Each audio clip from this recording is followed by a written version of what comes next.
Hi everyone, welcome back. Today we're going to be talking about grammar and punctuation. Now, most of you really need this instruction. Small fraction of you less so, but I hope that you'll all stay to listen because I'm keeping the level of this instruction quite high, and I feel like this is a good review even for people who have very strong grammar, okay? Hopefully you will learn something regardless of how much instruction you're walking in with. So let's start with a little game here. Oops. Here we have a statement with no punctuation. Now there are a couple of ways we could punctuate this sentence. The first one we could do is put a period on the end. And that reads, "A woman without her man is nothing." Whoops. But if we add a bit more punctuation, we entirely change the meaning of the sentence. A woman without her man is nothing. Okay, so that sentence entirely changes its meaning depending on how it's punctuated. I showed you this that particular example simply to show you that punctuation is not frivolous. Punctuation is one of your key ways of communicating with your reader. And each punctuation mark means something in particular. It means something very special.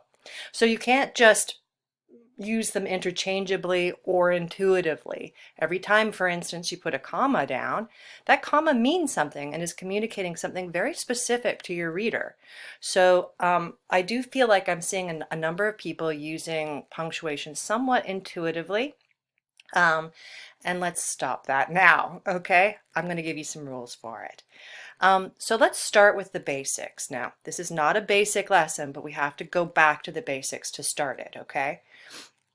The parts of a sentence, okay? In a sentence, we have a subject plus a predicate, right?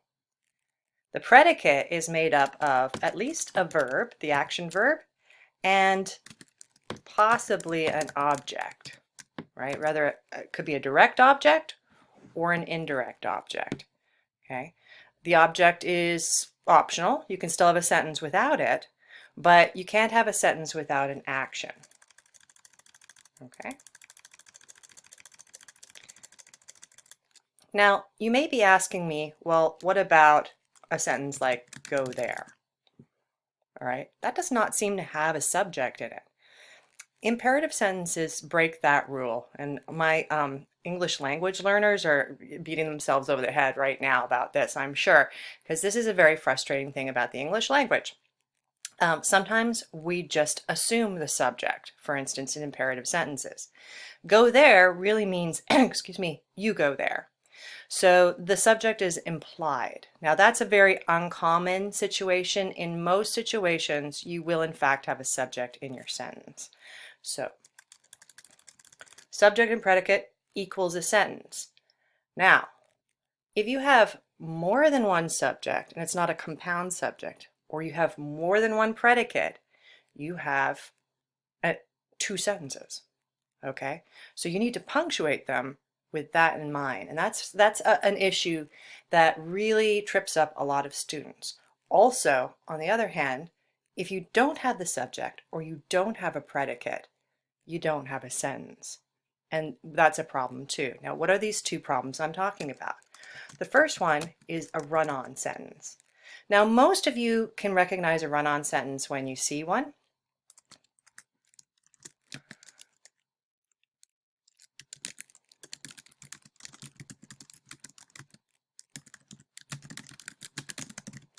Right? That is a run-on sentence, obviously. But many of you have difficulty recognizing what we call a comma splice.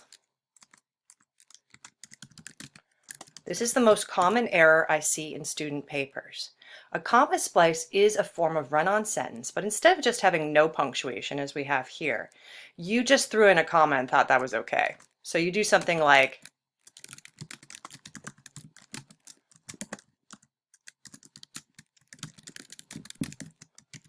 something like that, and you think you're done.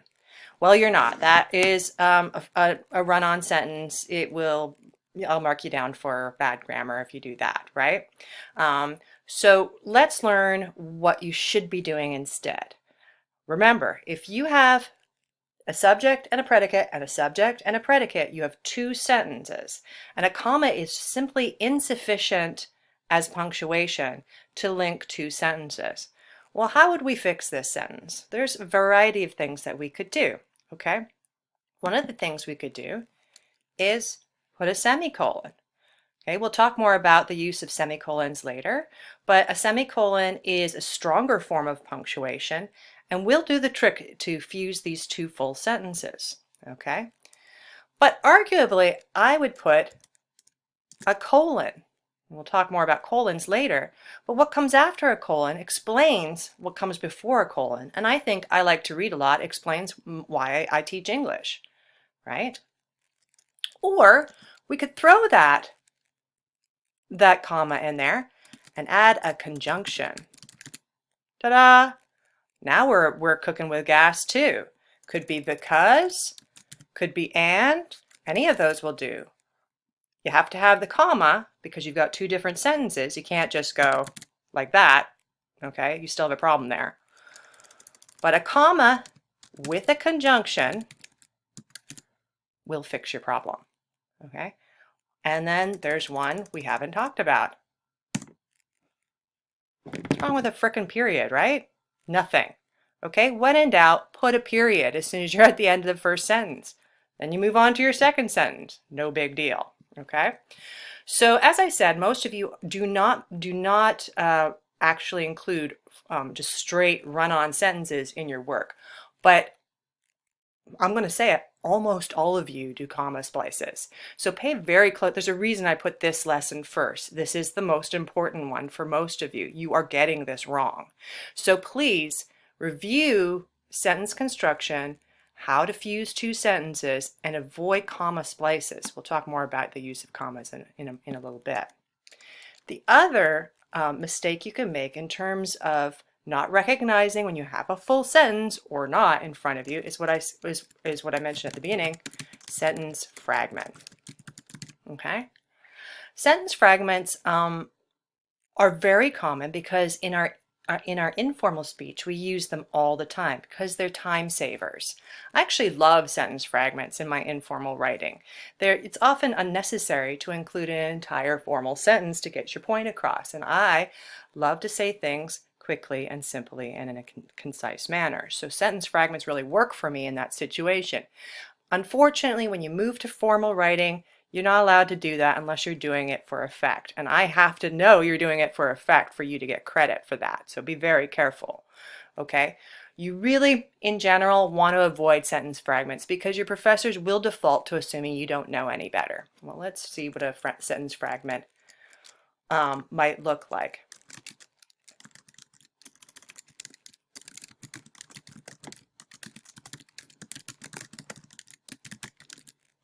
This is generally how you see sentence fragments in the wild, okay? What you've done is you've got one sentence here and you've divided it inappropriately into two sentences, okay?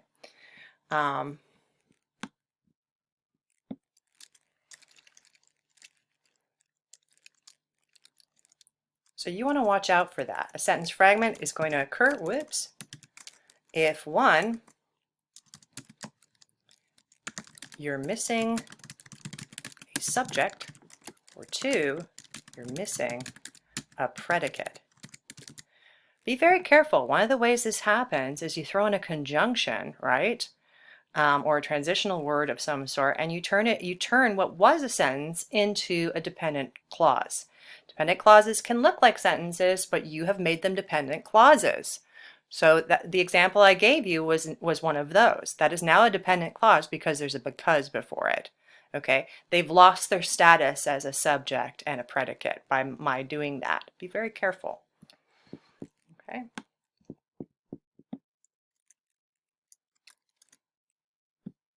Okay, I'm going to stop there. We're going to cut this into chunks like we did with the logical fallacies lecture so you can absorb them.